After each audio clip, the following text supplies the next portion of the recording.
Good morning, Armor Insiders, and welcome everybody to our live morning meeting. We do this every day, getting ourselves ready for our virtual hedge fund experience. This is a live hedge fund trading desk. I share with you guys not only the morning meeting where we get set for our trading day, but then you can join me live all day while we're day trading, swing trading, and setting up our investments and our hedges. So I've been managing capital for, 35 plus years, ran hedge funds for a decade, running private capital family office today in the same manner as our hedge fund, and share this information with you through ARMR Investing. You can go see that on the website, armrInvesting.com. Our free Substack, that's armrInvesting.substack.com. And you can, of course, follow me on X. I try to update as often as I can. I'm on X. I'm on StockTwits at Brett Rosenthal. I'm even on Truth Social. You can find me there too. So today what we're going to do is we're going to look first, big picture. We always start with the indexes and what our risk monitor says. Look, 8 out of 10 stocks follow the market. So we have to figure out where the market's headed, and then we know how to add risk or protect capital. We'll go through that very simple red, yellow, green light, right? Right now we're on red. We'll explain why and how it may change and what that would do for our portfolios. Then we'll dive into top stocks to watch. And I would say top stocks in focus, things that we've bought or sold in the last couple of days. I'll explain how we're managing our risk. So before I dive in, don't forget, grab a pen, piece of paper, and you have to think for yourself. I'm sharing with you experiences and how I manage private capital for myself and for others. So you're going to hear me talk about the 3 portfolios that I use to manage my capital. We call ARMR Carry Trade, ARMR Macro, and then ARMR Invest.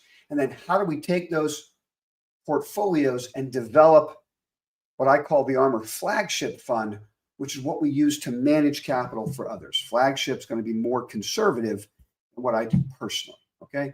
But at the end of the day, this is just a guide. It's how I'm doing it. It's based on my risk tolerance, the goals of the capital that I'm running. You've got to figure out your own risk tolerance, your own goal. Only you know the type of capital you're managing, and you have to execute your strategy. Only you can be the smart money of your own assets.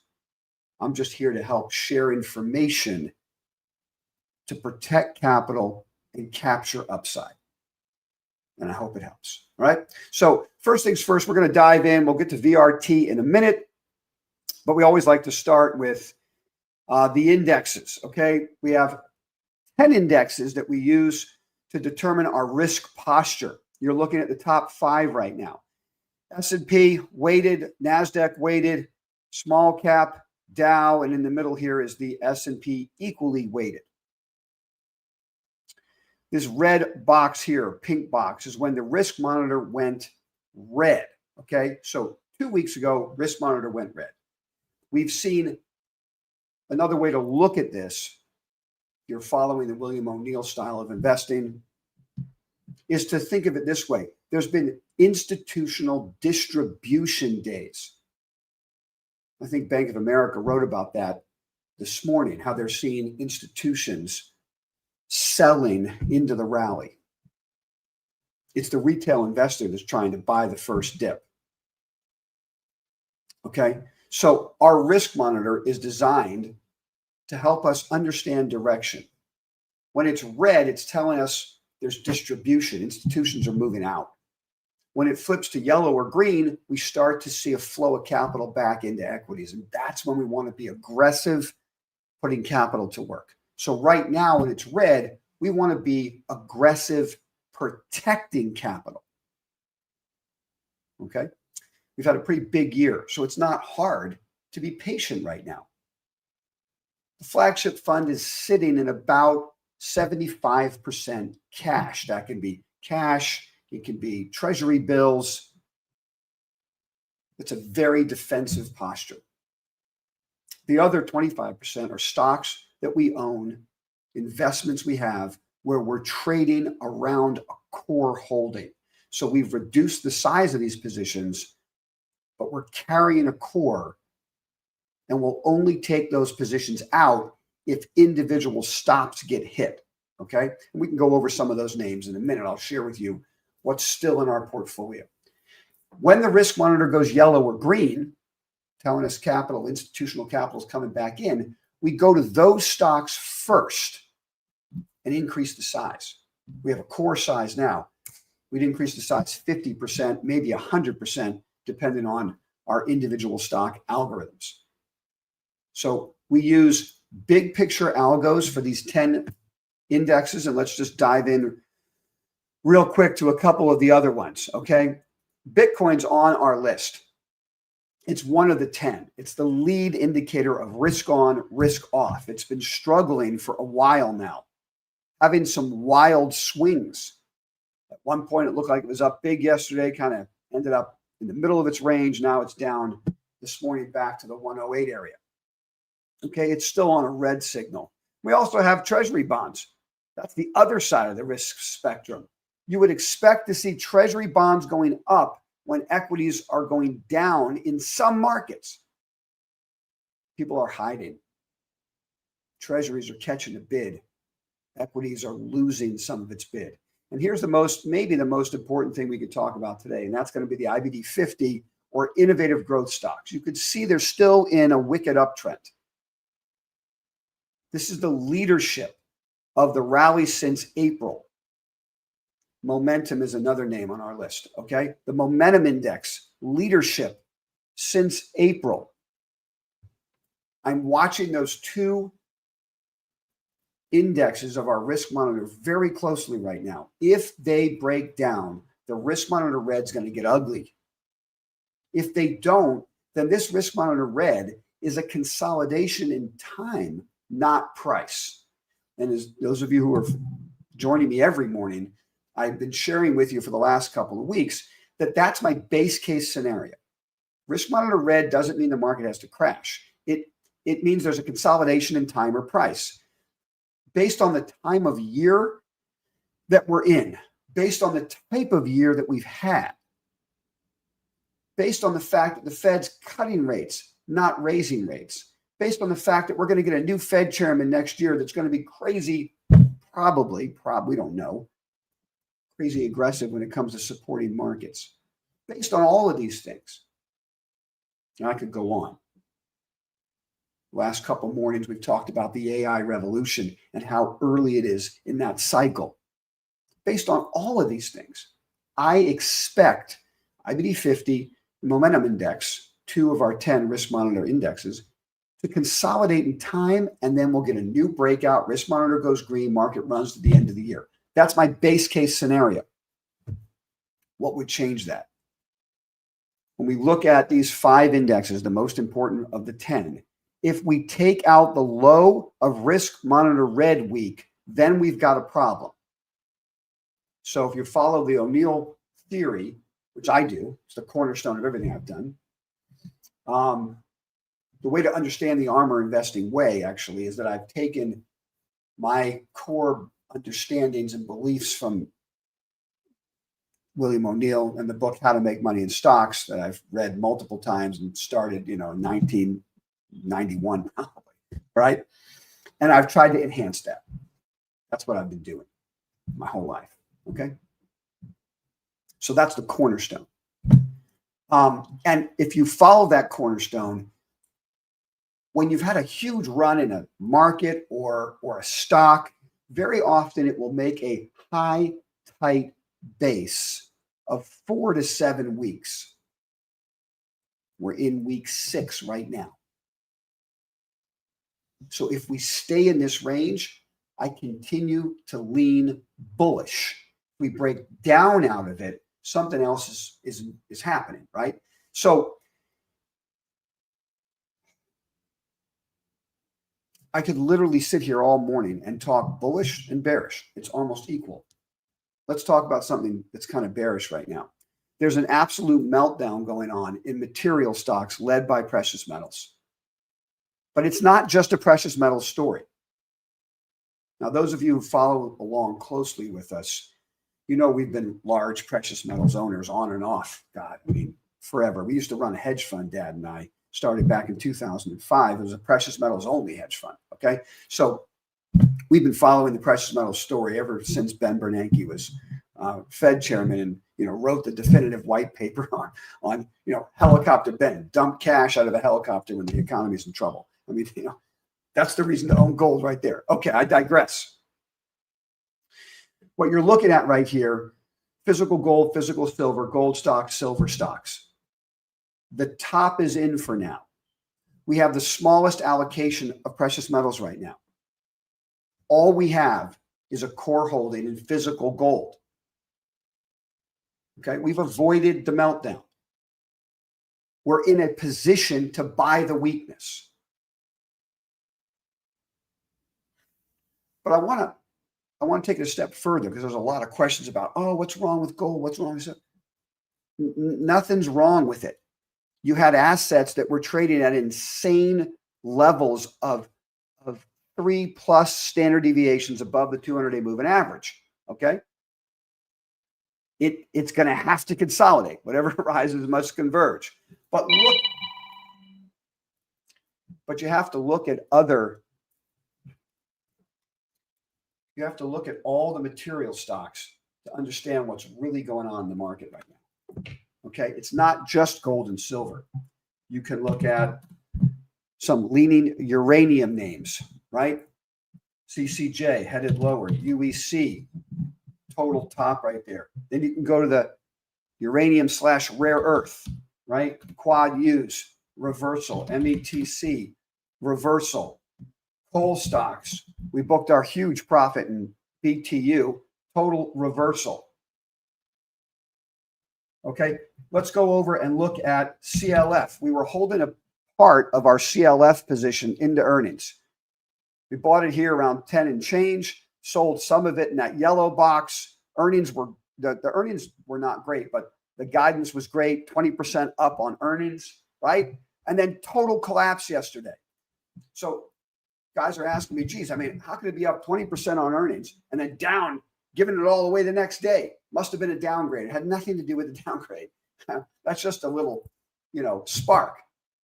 Money is coming out of the materials sector. That's what I'm showing with all these charts. So we booked our profit in CLF. It was like 38% in a couple of months. It was a great trade. Materials have put in a top and are reversing, and I would say for two reasons. Technically speaking, we're going to get to this in a minute because I'm going to go over the ARMR investing way. I like to do this with you every Wednesday and select one piece of our strategy and share it with you. So I'm going to do that in a second. So on the one hand, it was 3 standard deviations above the 200-day moving average. All of these assets were trading 3+ standard deviations above the 200-day moving average.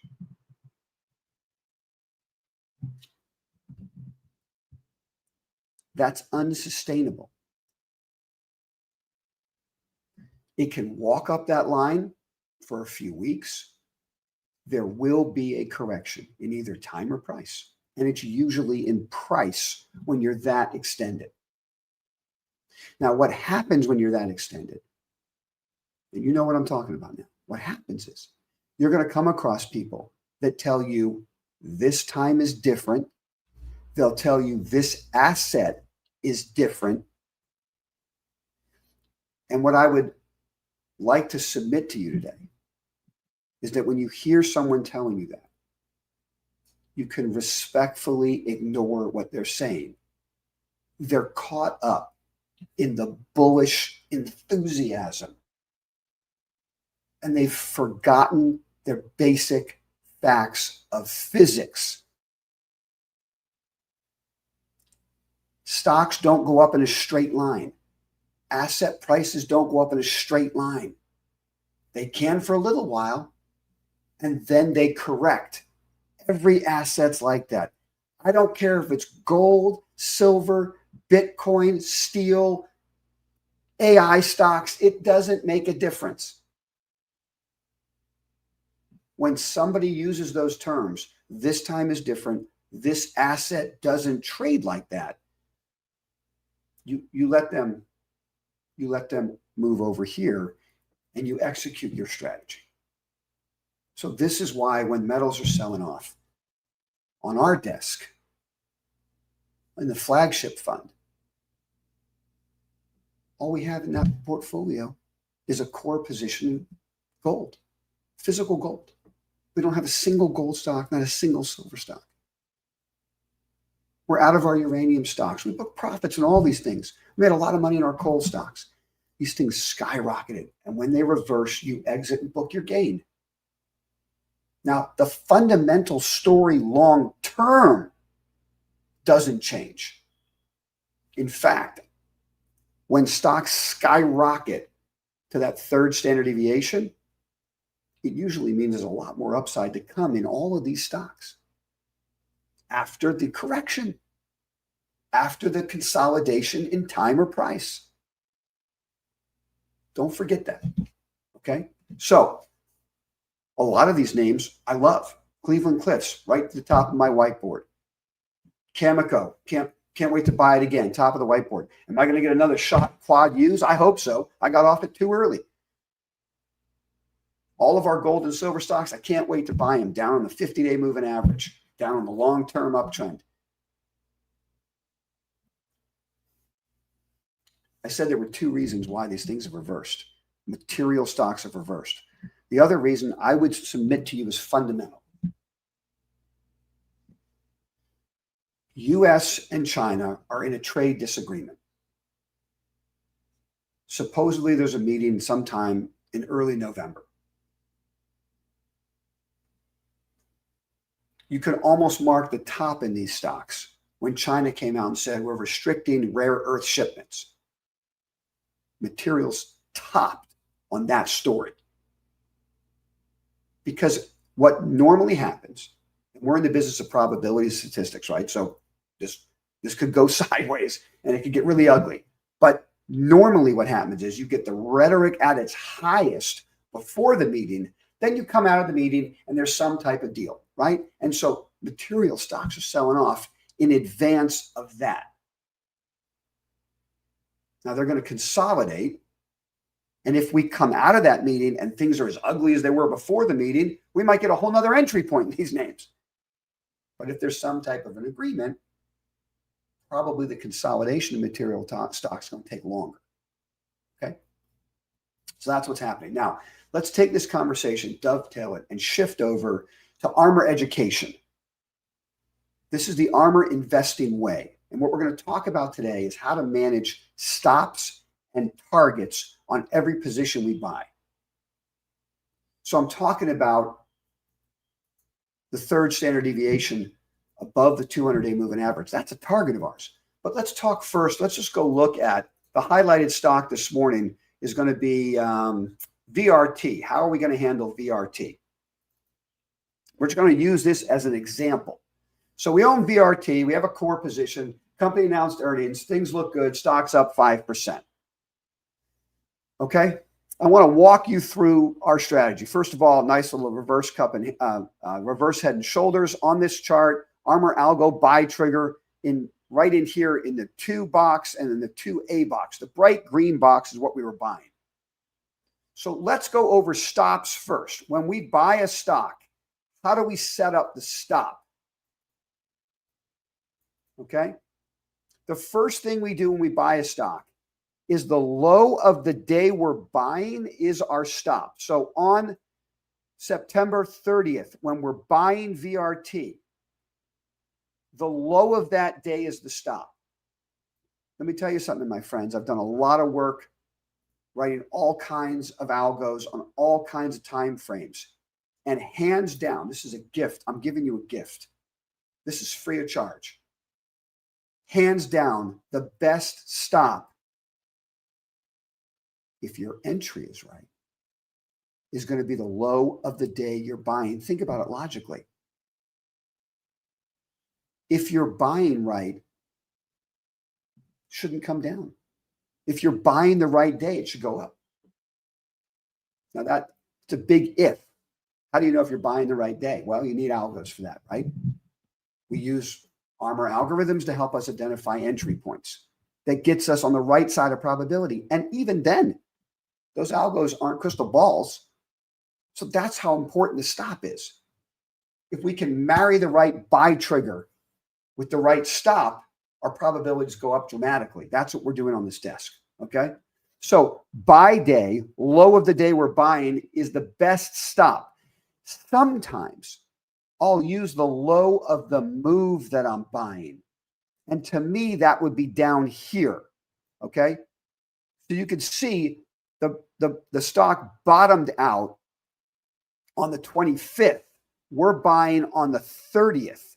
So the two stops I could use, and you'll see me use, when you go to our website and you look at our spreadsheet, I share with you every stock I buy, what the price is that I'm adding, the day that I'm adding, and the stop that I'm using. And you're going to notice it's either the move, the low of the move, or most of the time it's the low of the day I'm buying. That's stop number one. Stop number two. Once the asset is up about 10% from entry, we're going to raise that to break even, whatever the break even price is. Stop number two. When the asset extends at least 10% from our entry price, we raise our stop to break even, following the old, rule of you don't want a gain to turn into a loss.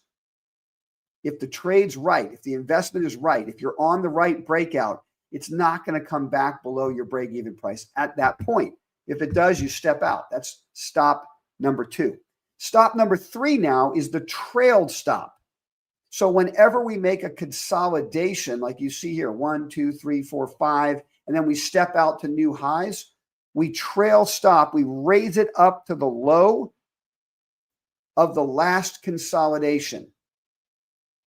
And it could be just a 5-6 day consolidation before it makes new highs. We raise it to the low. The final trailed stop, when the stock is really moving, is we start to use moving averages.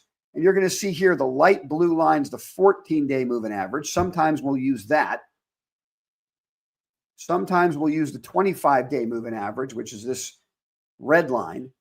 And sometimes we use the 50-day moving average. And the difference there is how wide the spread is between the three.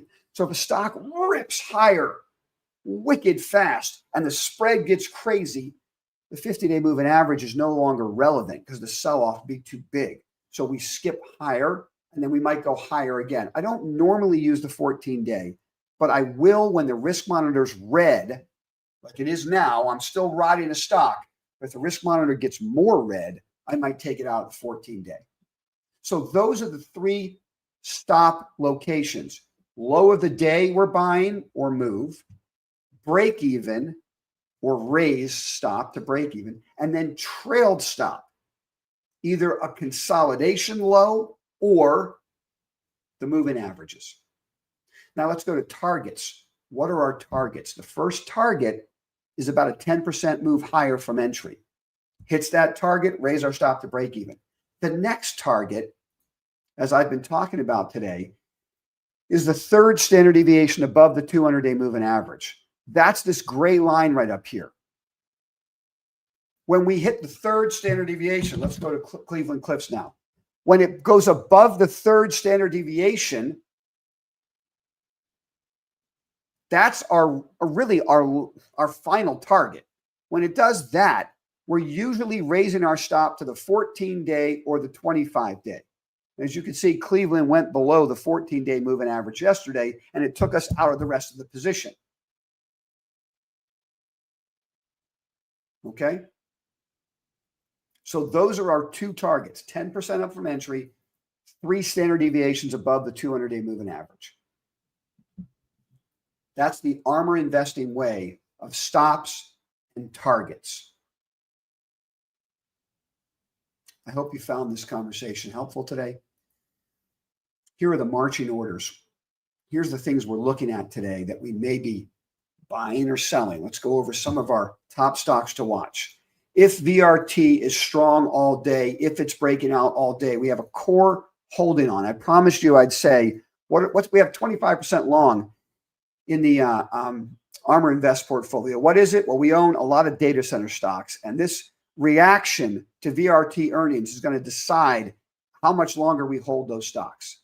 Okay, solid earnings number. Stock was up about 7-8% this morning pre-market. It's up about 3% now. Let's see how it handles a solid earnings number. We own Dell. I'd like to increase my VRT and Dell positions. We're long IBM. I'd like to increase that position. We're long Pure Storage. We're still long SanDisk. We're up about 200% there, right? We're long AMD. We're long Micron. So we have a lot of exposure to semiconductor stocks. We own them cheap. They're up huge. We're trading around our core positions. Micron, as you can see, is walking up the third standard deviation line. It's been walking up that line since early September. So we booked these yellow boxes here. That's where we booked some profits. We booked some here. We booked some there. Now we're carrying a core position. That's what the red line is, the low of the last time we booked profits to stop right now, which is around the 25-day. And we're trailing. Just what I described to you is happening in MU. We recently added, just yesterday, a position in Qualcomm. I shared this with you in the morning meeting yesterday. This is just my favorite chart pattern. It's been making us a lot of money this year, and it really does every year for me. Fibonacci fan, breaking the downtrend, breaks out, comes down and tests, and then reverses. That's the entry point. We've earned the right to take more risk in semiconductors. We're killing it in that space. We're focused on the AI data center build out. We're not focused on companies that are concept stocks. Oh, that's another thing. Concept stocks. Quantum stocks reversing. Okay, quantum stocks reversing. Be careful. Be careful. Concept stocks are reversing. Material stocks are reversing. If that risk-off trade bleeds into AI data center stocks, then we're going to have a serious problem. So that's the last group that's living in my portfolio. Those are the leaders I think are going to get marked up to the end of the year. So if you see me adding positions between now and the end of the year, it's going to be in that space. It's going to be in the guys who make the picks and the axes for the data center revolution, for the AI revolution, and semiconductors are at the center of that. Okay. So, we're killing it in these stocks.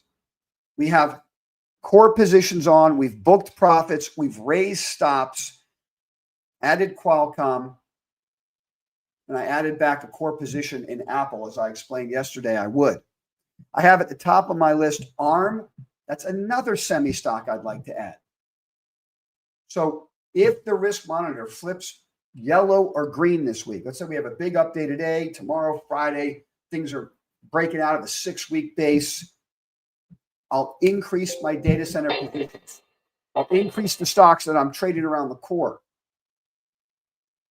But if we take out the lows of the last 6 weeks, we're already defensive. We probably get more defensive. Those are my thoughts. That was the bell you just heard. I got to get out of here. Guys, Armor Insiders, I'll see you in a few minutes on the live trading desk, and we'll take it all the way to the close together. Everybody, thanks for joining me. I hope you found this helpful. Any questions, put it in the comments section. Don't forget to follow us on Substack. It's where we update week in review so you know what we've been doing all week. It's free. We also upload our research reports there. armrinvesting.substack.com. I'll see all of you guys on the live desk in about 2 minutes. Everyone else, have a wonderful trading session. And remember, whatever I've said, now's the time to forget all of that. Think about your own strategy, figure out your own risk tolerance, and be the smart money.